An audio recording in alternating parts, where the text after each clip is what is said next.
Hey people, welcome to Accidental Gods, to the podcast where we believe that another world is still possible and that together we can make it happen.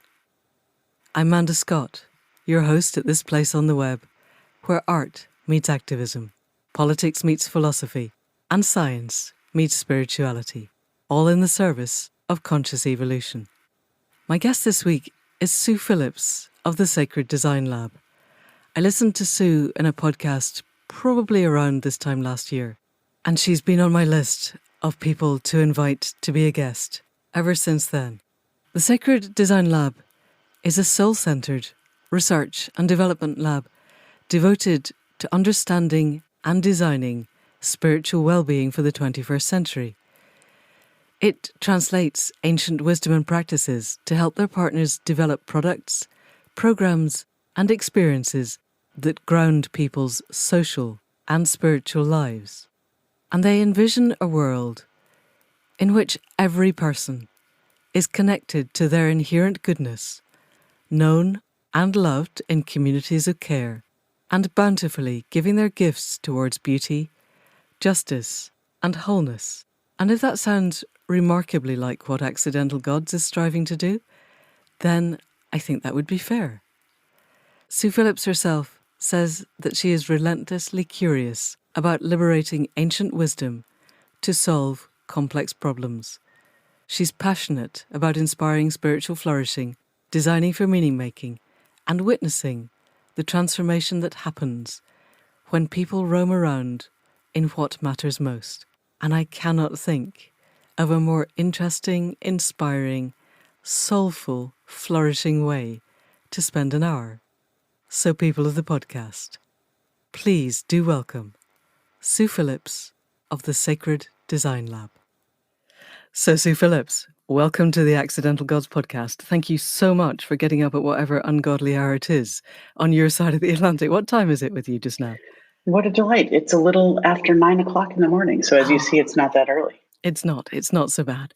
And how is life? What part of the States are you in? Just situate us before we do anything else. I'm in Tacoma, Washington, which is on the Puget Sound, about 30 miles south of the city of Seattle, in beautiful, green, highly oxygenated, fern-filled, orca-dwelling landscape here on the water. Goodness. We're going to talk about your life and work, which is the Sacred Design Lab, which is one of those things, as I said shortly before we started recording, if I'd known you existed before I started Accidental Gods, I think Accidental Gods would not exist. So I'm glad I didn't. But it does sound a remarkable thing. So just before we move into what the Sacred Design Lab is and does and hopes to be, tell us a little bit about Sue Phillips and how you came to be here in this place now. What a potentially broad and beautiful question that is.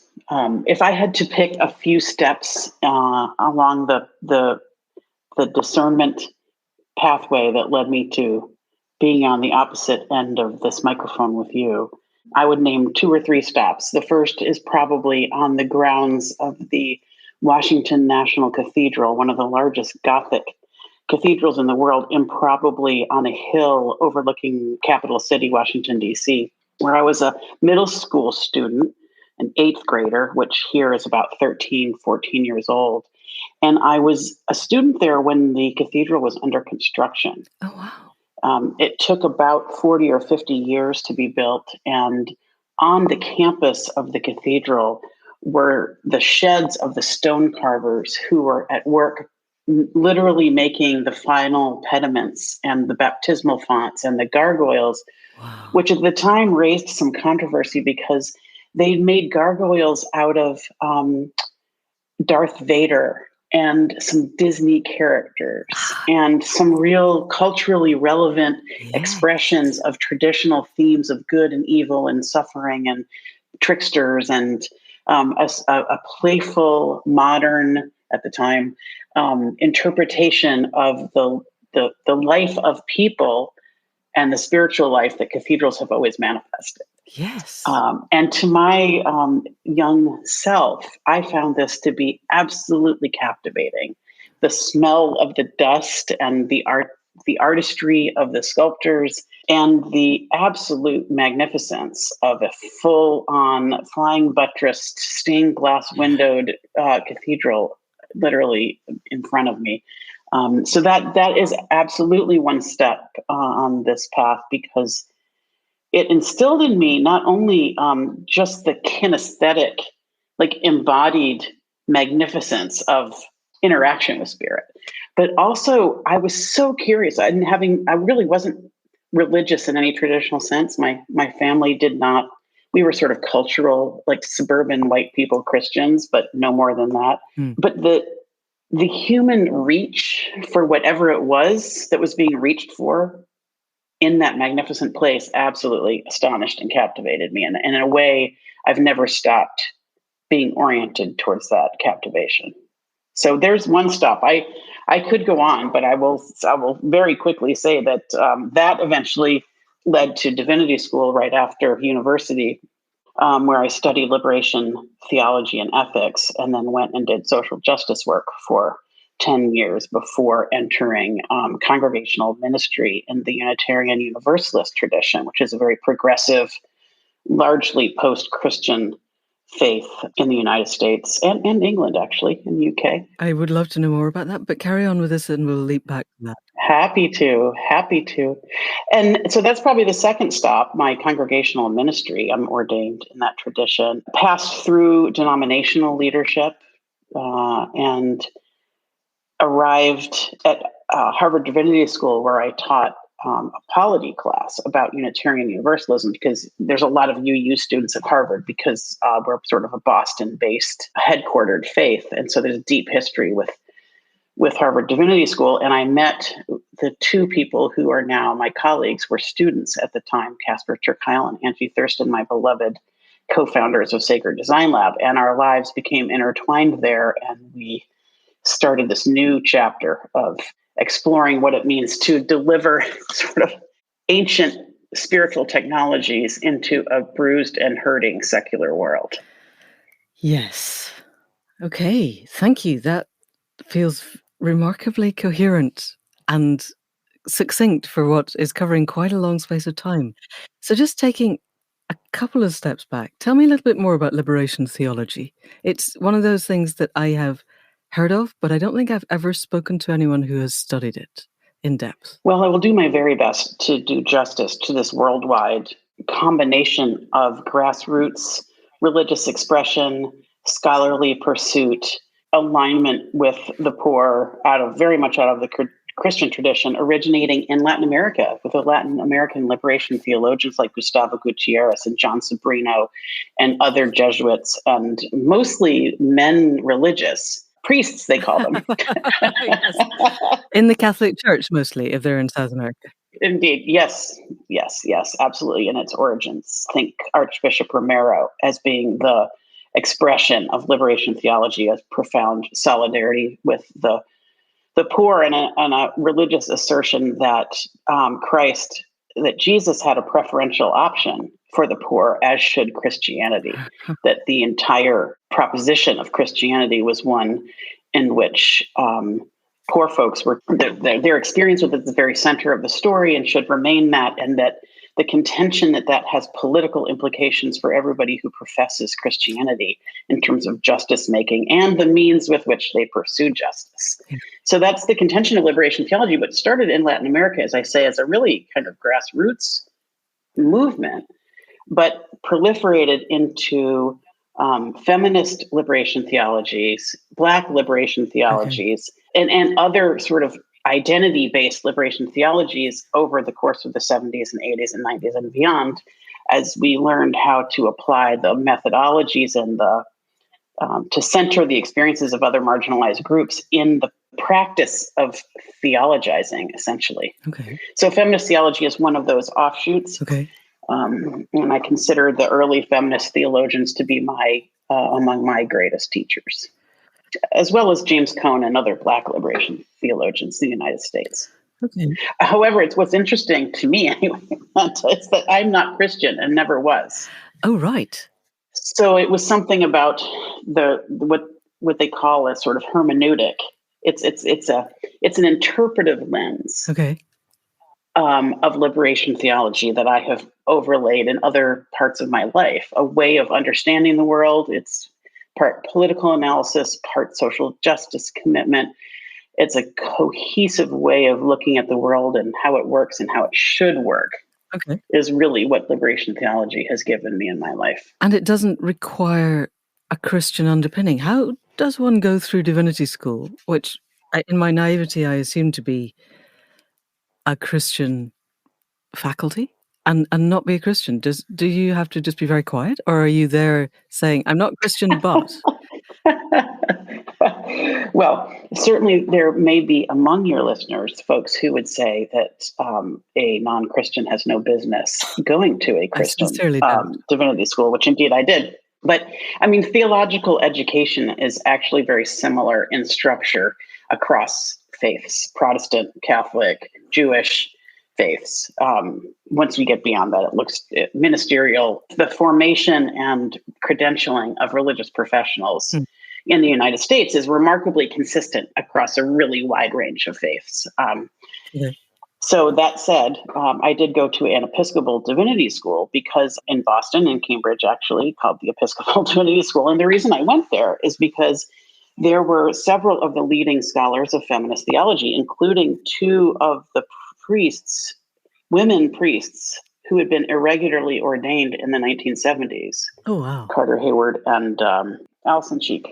So I was under the impression there weren't many women ordained at around about that time. How did you manage to end up studying under ones who had been? So I chose the Episcopal Divinity School in Cambridge, Massachusetts, in the late 80s when I went off to school. And the reason I chose EDS was because of the presence of two of the 11 women, Episcopal women, who had been ordained in the 1970s irregularly by a renegade progressive bishop who did the right thing and ordained these God-loving women. And they were on the faculty, along with an amazing womanist theologian named Katie Geneva Cannon, with whom I studied for the next 3 years for my MDiv.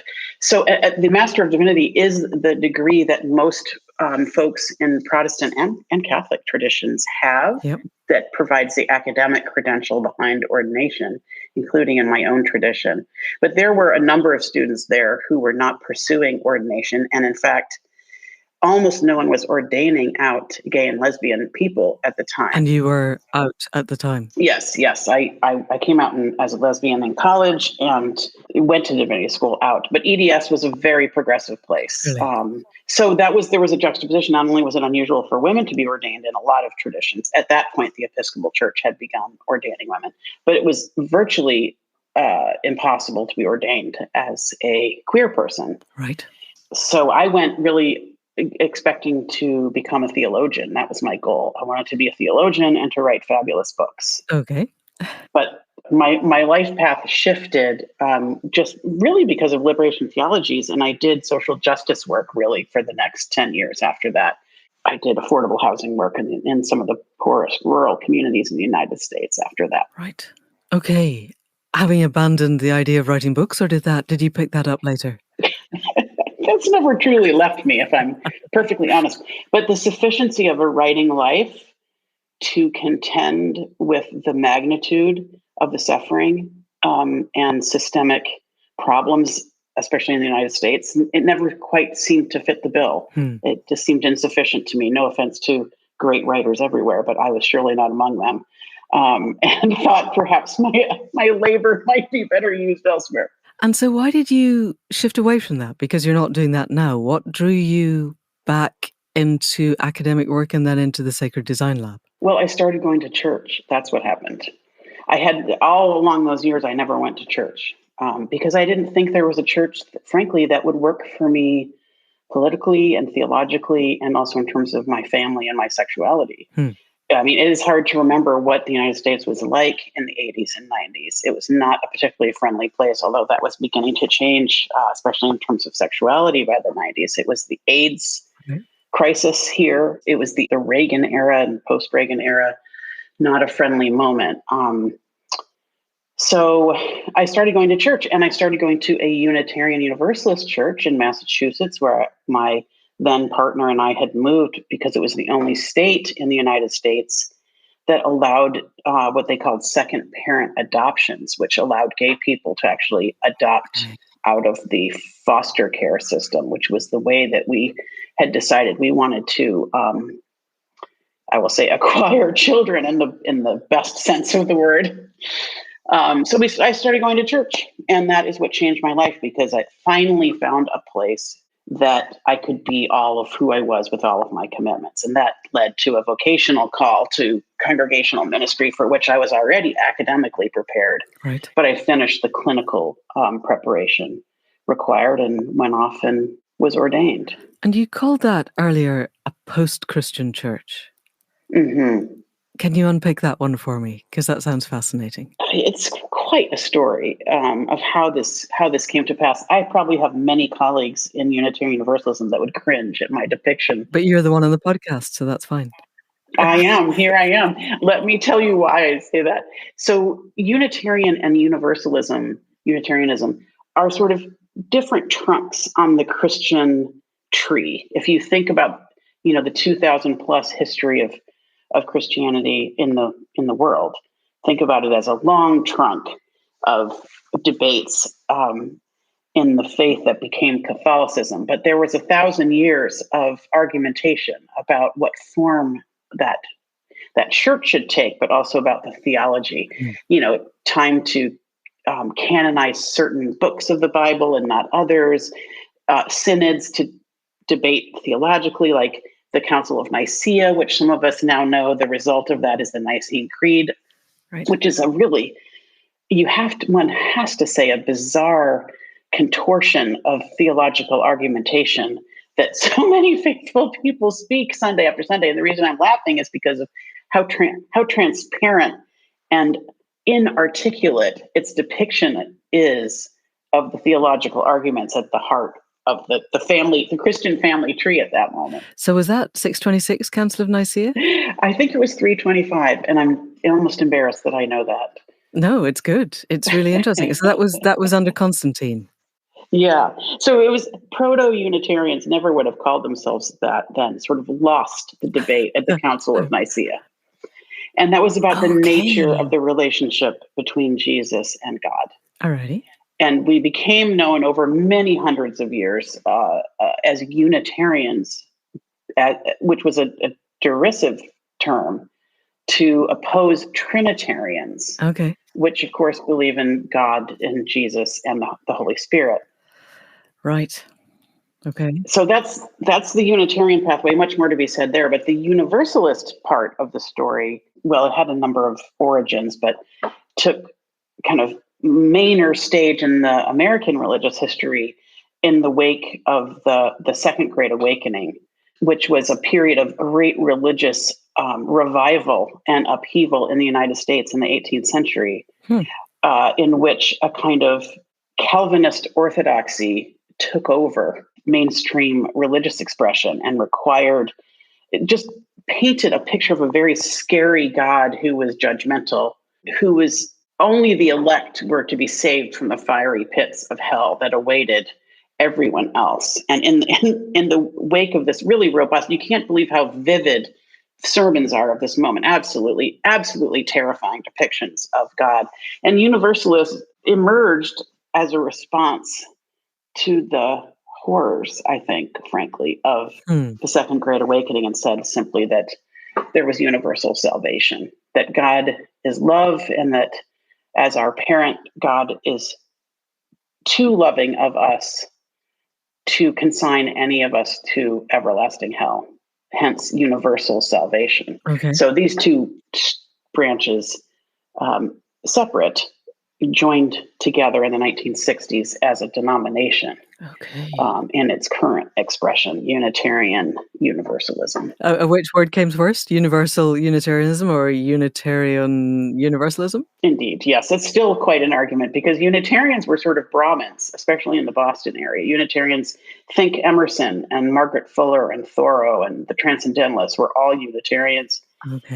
and privileged, class privileged. And our universalist siblings were generally working class, generally rural. And this debate has never left our religious movement. Oh, that would be a whole other podcast, I feel. So let's come back to that some other time. I am just curious before we move on, did you ever consider becoming a stonemason? If I had had the slightest artistic ability, I may have, but I don't.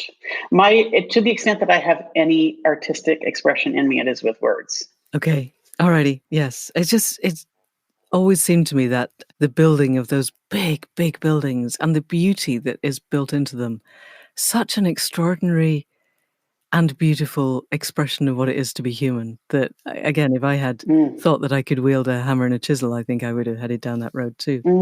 But we have words, you and I, so let's stay with the words and move to the setting up of the Sacred Design Lab. What moved you to get together with two of your students, from the sound of things, and create the entity that it now is?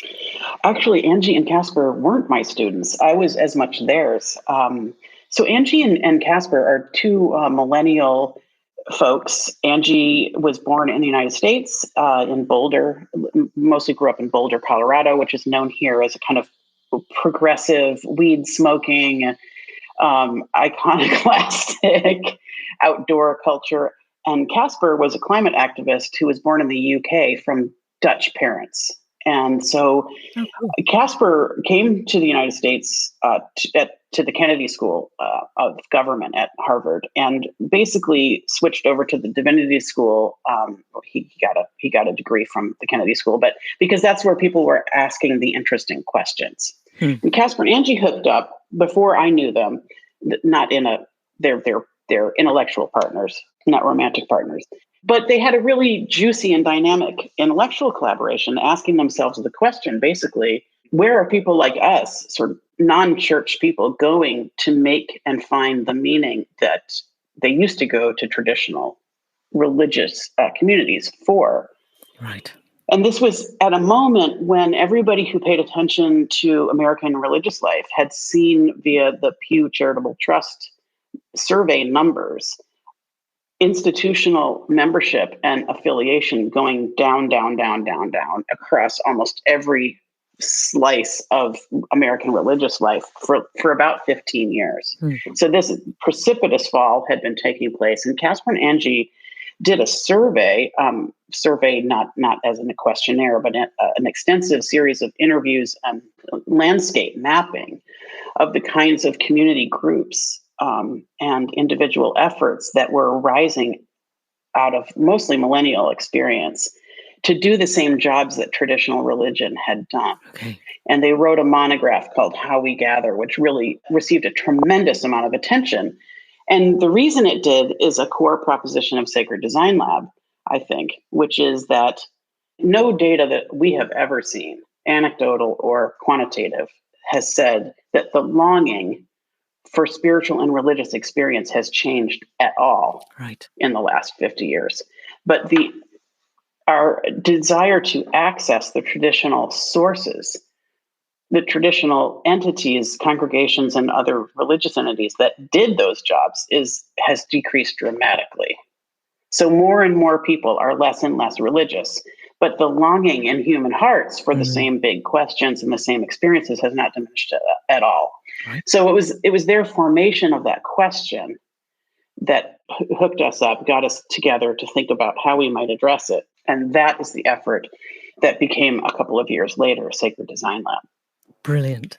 So how long have you been going then? When did you actually formally set up? Yeah, well, we're in our 5th year of active collaboration, thanks to our partners at the Fetzer Institute, the amazing foundation that funded our work early on and still is our primary partner. Do they the people who fund the On Being podcast? I'm recognizing the name. Yes. Right. In fact, Sacred Design Lab, before we branded as Sacred Design Lab, had a year-long incubation at the On Being project, where we were able to incubate some of the ideas that we then branded as Sacred Design Lab. We didn't even have a name for about 3 years as we were writing and learning and talking to people and kind of figuring out what our strategic mission was.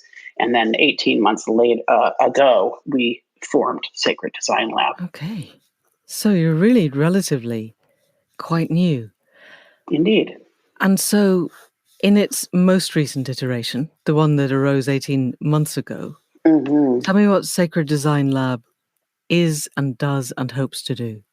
Sacred Design Lab is essentially a research and development laboratory for learning about how to apply traditional wisdom that has been locked up behind institutional doors and deliver it to solve problems in the so-called secular world. Brilliant. We do this in a bunch of ways. I mean, to be honest, Sacred Design Lab in a way emerged because as we did more and more writing and thinking about the challenges that I've spent some time just now talking about, more and more people asked us to help them think about what the implications were in their own contexts. Okay. And so we were getting tons of requests. Come and talk to us. Come and help us think about this. What are the strategic implications of this? And so we did what a lot of people would do, which is we started consulting. Okay. So consulting is just the word that best describes the fact that our partners engage us to help them think about how to apply and sort of bake into strategies the things that we're seeing about how the world is working and what the world needs to serve the soul. And that's what Sacred Design Lab does. Are these businesses or individuals or both? Yeah. So Sacred Design Lab is a nonprofit organization. That's important to say. But we had to make a strategic decision quite early on about what kind of change we wanted to make and to get clear about what our methodology was going to be and who our audience was. And because we were fortunate enough to have this affiliation with Harvard Divinity School, and we were ministry innovation fellows there for years until very recently, we had access, frankly, to some lever type sectors and leaders in the business world that people with our credentials almost never get access to, including the academic world. Okay. And so we decided early on that in order to make the kind of cultural level changes we feel are necessary, we wanted to try to access tech and healthcare and philanthropy. Yep. As a strategic decision. Now, you can see that reflected in our website because we use language that is very broad and attempts to be evocative and yet still carry some of the heft of traditional religious language. I mean, in the end, you could say, in a way, we are translators more than anything else and bridge builders between the so-called difference between the secular and the religious world. We don't think that any such firm distinction actually exists. Right. But the world thinks it does. So that's what we do. We also work extensively in the religious world, advising mostly denominations about how to bring essentially business innovation practices and mind kind of frameworks to apply to the religious world to try to begin to do better at delivering the wisdom from that world more effectively, because it's really the distribution network of traditional religious communities in the United States, in large measure, is broken. It's working very poorly right now. And so we do quite a lot of work to try to reinterpret and apply innovative practices there. That's something I'd like to unpick. But before, so there's so many routes we could take. You said that there were cultural changes that you felt that you wanted to bring into tech, healthcare, and philanthropy as three big broad areas. So let's begin to drill down into the depths of this. Before we get to that, in the world that I inhabit, which I think is not very different from the world that you inhabit, religious and spiritual are not necessarily coterminous. It's possible to have a sense of deep, deep connection to the more than human world and the spirit within it, and yet not be affiliated to a traditional religion, which it sounds like you were for most of your life until the Unitarian Universalists or Universal Unitarians created. I still haven't quite got my head around what a post-Christian church is, but we'll get to that eventually. So when people are coming to you, are they coming from a framework that wants what to us is old traditional religion, and this is a world where 2,000 years is considered old, and I exist in a world where if it's less than 10,000 years old, it's very new and probably not worth looking at. But most people don't inhabit that reality. So are they looking for stuff that exists within a traditional Ibrahimic, specifically linguistic and narrative framework, or are they looking for connections to an actual living spirit? And in your world, is there a potential dichotomy between these two? This is a captivating question that has captured human imagination for thousands of years. And in a way, I would duck the question by saying neither. It's not really any of that. Okay. Anybody who has done congregational ministry, for example, knows that people often don't know what they need or want or the words to use to say it. And that, frankly, is a lot of our experience at Sacred Design Lab. And I don't say this to disrespect our partners who are uniformly wonderful spirits and hearts and tremendous minds. What we hear from our partners is a longing to create and to live in, as Charles Eisenstein calls it, the more beautiful world our hearts know is possible. Yes. And so we get approached with questions like, and these are real examples. I can't always say who the client was, but we want to create a work environment, a literal physical work environment that helps our employees to know that they belong here. And we want them to deliver their gifts in service of what it is we're trying to create here. How can we craft a literal physical environment that evokes imagination and inspiration and a sense of connection and belonging among the people who spend most of their lives here? So in that case, we worked with architects to help imagine and design contemplative spaces and soaring inspirational spaces and work areas that might be able to help folks rest and integrate amidst busy workdays. So that's one example. And of course, we are not architects, so this doesn't rely on us having that technical skill, but basically on expanding the imagination of the architects for what the souls who work there need to flourish. So that's one example. But on the other hand, we were working in this magnificent partnership with the United Methodist Development Fund, which is a major funder in the Methodist movement, which is huge in the United States, now called the Wesleyan Investive. And with our partners there, we've convened 20 or 25 innovators within Methodism and also people at the very core of the Methodist Church institutionally for a many months long conversation about how to deliver the gifts of Methodism to a world that is not Methodist. You might have to unpick what the gifts of Methodism are, because I'm terribly naive about these things. What's unique that they offer? Well, I mean, John Wesley, the founder of Methodism, amazing person, is totally worth looking up. But among the things that John Wesley taught is that small groups of people are the unit of, and I'm using air quotes here, church, that is most compelling to folks. So in order to have fulsome religious lives, we need to do it in community. And the best way to do that is in small groups. So the spiritual technology of small groups is central to Methodism. That's an example of a gift. They have hundreds of years of practice in what religiously oriented small groups look like and how they work. Now, that's a gift that the world desperately needs, whether or not they're Methodists. And so, for example, we're helping them think about how to do that well for the hurting world that exists beyond their literal church doors. Right.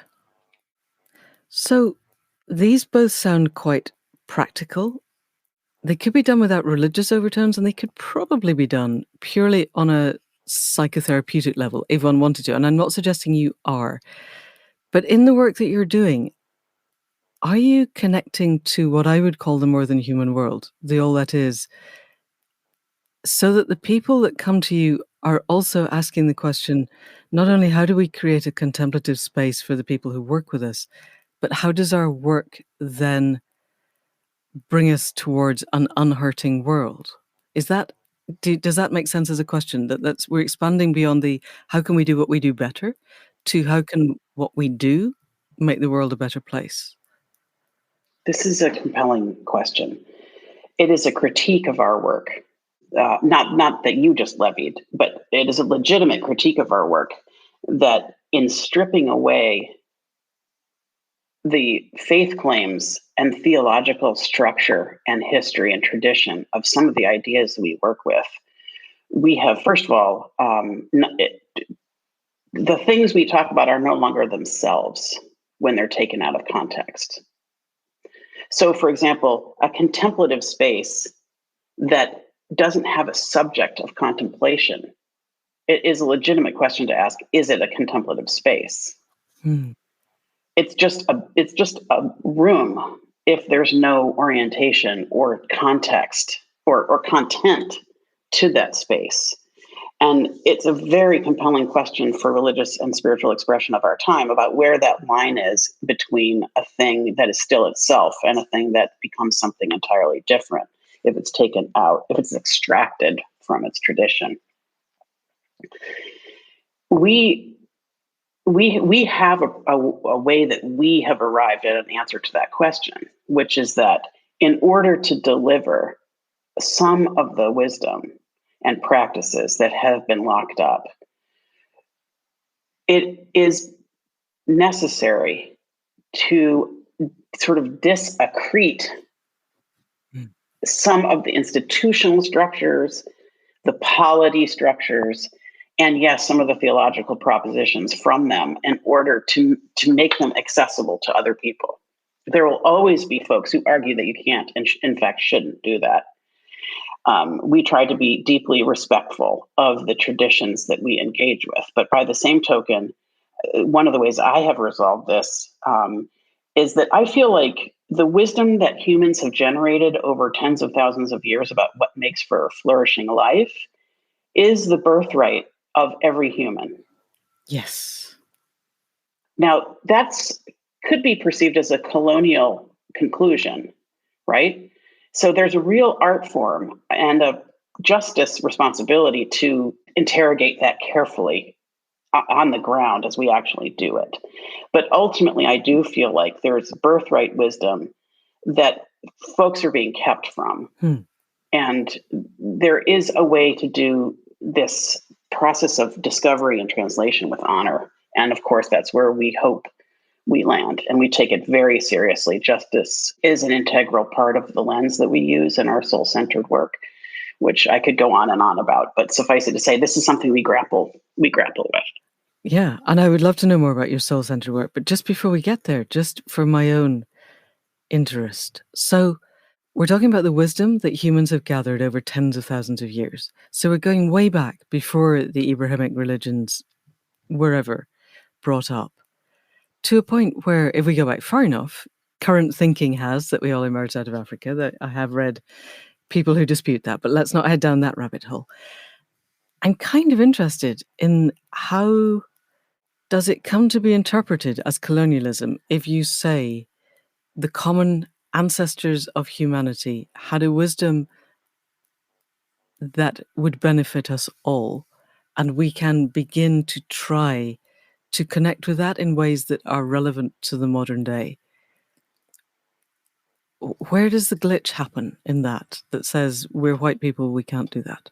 There would be finer ways to articulate an answer to that, but my understanding and my belief is that there is actually specific pathways that wisdom has followed since those moments of origin. Okay. And it's actually in the specific pathways that a lot of the meaning and the practices and the people that lived lives formed by those practices and ideas and commitments that were very specific and that arose out of specific context and evolved out of specific contexts. And it's actually decontextualizing these ideas that can be a colonial type injury. Okay. Because, of course, white Westerners have always felt entitled to extract value from other people's land and traditions. Right. Okay. And so there's, I think, legitimate concern about how we do that. Okay. But given the fact that we're in the middle of the sixth mass extinction and we're heading towards the edge of a climate cliff from which there is no return, it seems to me that if there is wisdom to be had, it would be good for us to avail ourselves of it, rather than sitting back going, well, I'm not sure about that. That might not be appropriate. It sounds very wise, but actually I don't know the context, would be where I would get to in my naivety, I suppose. I think probably because we live on a land, I live on a land where we don't know how far back invasion went, if you see what I mean. The people who are indigenous to here might well still be here, and the layers of overlay are so long ago that it's hard for us to find them. Whereas you live in a land where we can count the number of years since people arrived, and it makes a big difference, I would guess. As a complete aside, and just for my own interest again, when you're creating contemplative spaces without context, in my mind, what that creates is a space that has the energetic nexus of stillness that is the essence of, or the requirement for us to connect to the all that is. And that then, if I enter into that, I could bring Buddhist sensibilities or shamanic sensibilities or Abrahamic sensibilities, and that space would still be conducive to my connecting to whatever is the greater wisdom that I can connect to. Is that would seem to me to be what you're trying to do? Okay, you're nodding. This is good. The value of podcasts. I can see you nodding.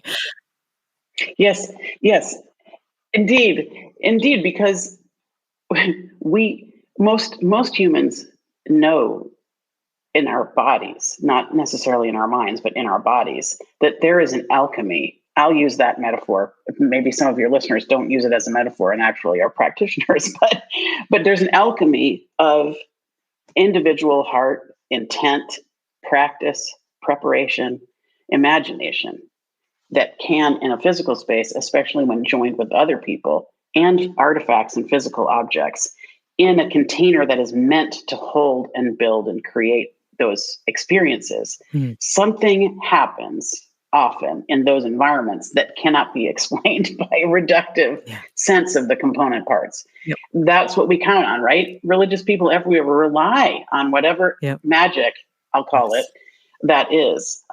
So yeah, I'm with you. I believe it is possible to do a lot of that. But that's part of what Sacred Design Lab does, quite frankly, is that so much of the secular world lacks trust that such things are possible, and that there's a co-creative force that you might call God, your listeners might call God, or spirit, or whatever, that actually is co-creator in those spaces. Now, we don't evangelize in any way. In fact, on my team, we are widely various theological beliefs, but the presence of something that is greater than the sum of its parts is something we can all agree on. Yes, and the people who are asking you for help must agree with that a little tiny bit, or they wouldn't be coming to ask you for help. So they long for a world that is animated by more than the material world they have helped create.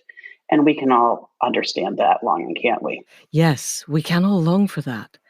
And so when I very first heard of you, there were 3 words: belonging, becoming, beyond, that seemed to be absolutely at the core of what you did and what you believed and what you helped other people to do. Can you unpick those for us a little bit?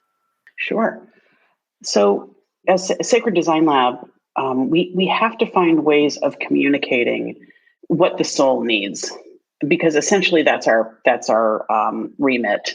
We attempt to help our partners to address the soul's needs, and we had to develop a way of describing, frankly, what those needs are. Yep. And in this way, I mean, so have humans for the last, really since time immemorial, tried to understand what humans need and how to address them. Our way of describing what the soul needs is a triptych of belonging, becoming, and beyond. And the short definition of these are that belonging is a need to claim and be claimed by a people, to find ourselves claimed and to claim. A people meaning not only a group of living souls, but also a tradition and a peoplehood, to find ourselves embedded and to find repose there. Becoming is the lived experience of becoming the people that we're called to be, finding purpose and the pathways to practice becoming all that we can be. Not necessarily achievement, but the pathway to becoming.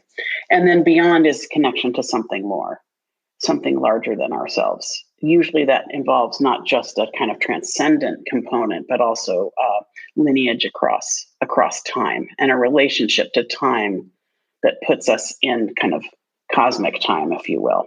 So that triptych, belonging, becoming, and beyond, we think is almost a universal description of what the soul needs. Tell me a little bit more about putting us into cosmic time.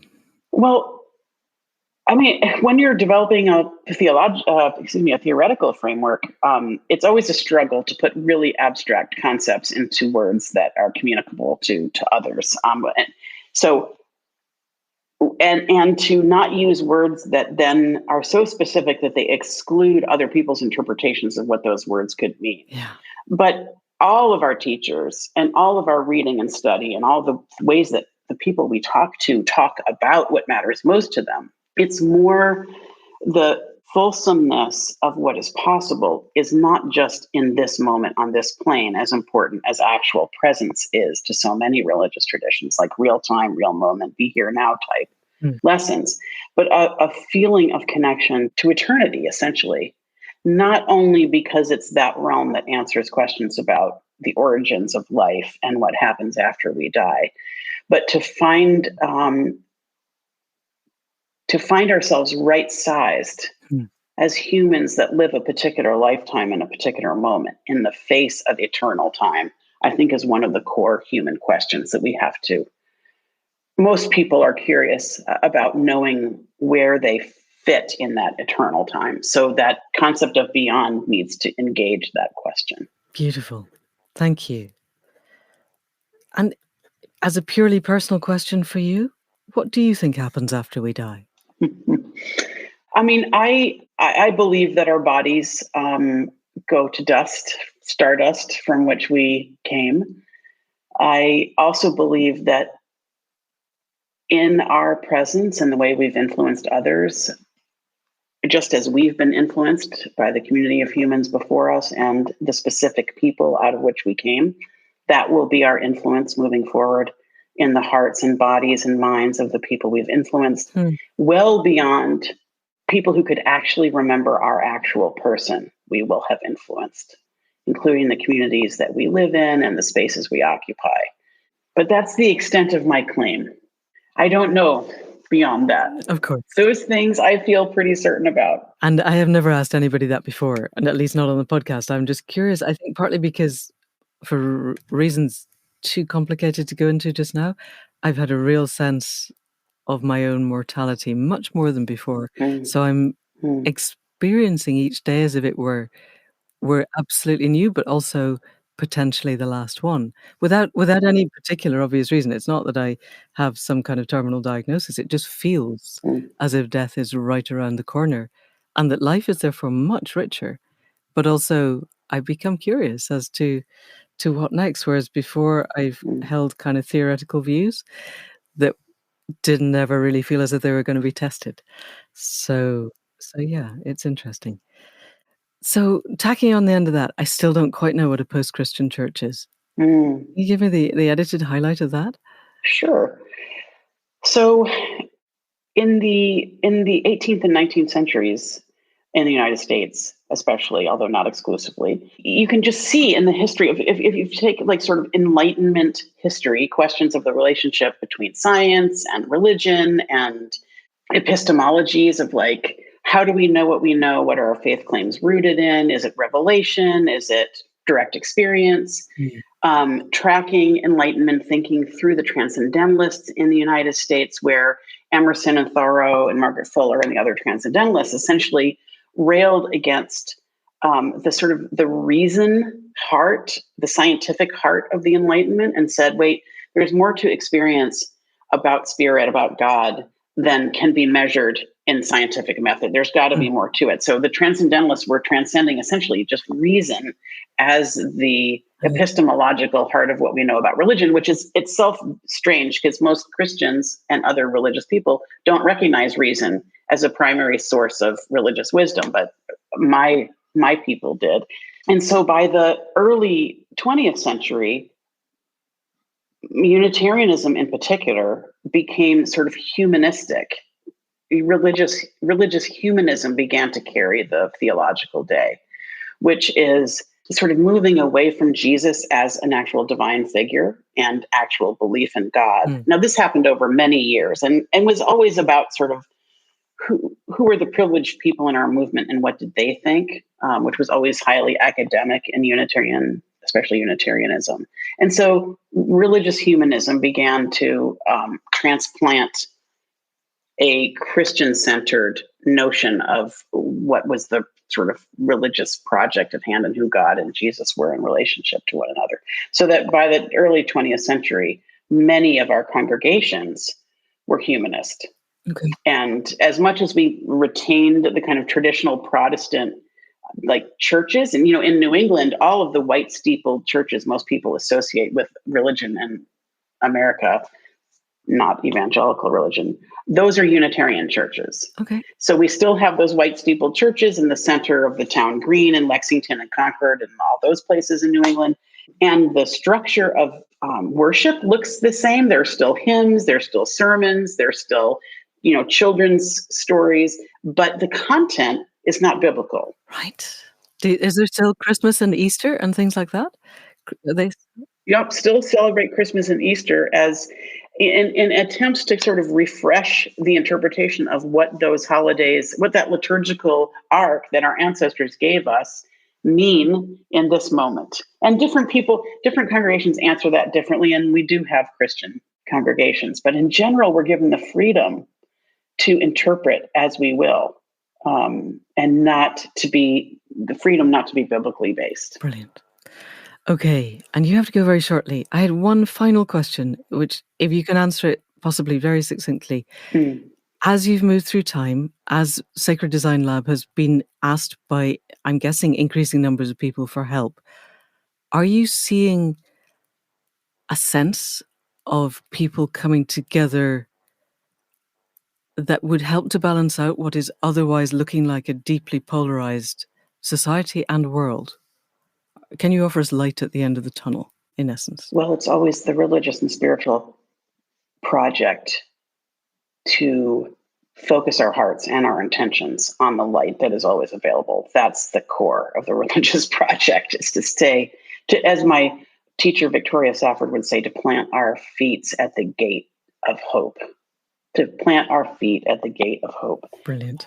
Yes, I mean, to the extent that I feel optimistic right now, even in the face of pandemic racism in the United States and COVID and Trumpism, a growing awareness of what is essential, not just in terms of the workers who serve us in pandemic extremity, but also in what the heart that is literally locked up in our own houses, what those hearts need, how to balance a meaningful life between the capitalist project and everyday life, for example. What humans need to actually thrive have been refreshed. Our desire to ask those questions has been refreshed by extremity, by necessity. So many folks who were protected by privilege have had scales fall from our eyes about what is really happening. So yes, I do find renewed hope that the urgency will be there to more boldly step into this more beautiful world our hearts know is possible. And I pray that it is so. Fantastic. That feels like an extremely good place to end. Sue Phillips, thank you so much for coming on to the Accidental Gods podcast. What a pleasure. Thank you. So that's it for another week. Enormous thanks to Sue for the depth and integrity of her thinking and her capacity to frame the most complex and important questions of our time in ways that are so inclusive and so open for all of us to engage. We could have talked for another hour at least. We could probably have talked for the rest of the day. But here we are. That was our hour, and I hope you enjoyed it as much as we did. We will be back next week with another conversation. And in the meantime, thanks to Caro C for the sound production and the music at the head and foot. Thanks to Faith Tillery for the website and the tech. And thanks to you for listening. If you enjoy what you hear, please do pass this link to everybody else that you know who wants to be part of the more beautiful world that our hearts know is possible. As ever, there's a membership program on Accidental Gods if you want our way of connecting to the more than human world. And I will put links to everything of Sacred Design Lab in the show notes if you want to know more about them too. If we ever get to set up a UK version, I promise you I will link to that too. But that is it for now. See you next week. Thank you and goodbye.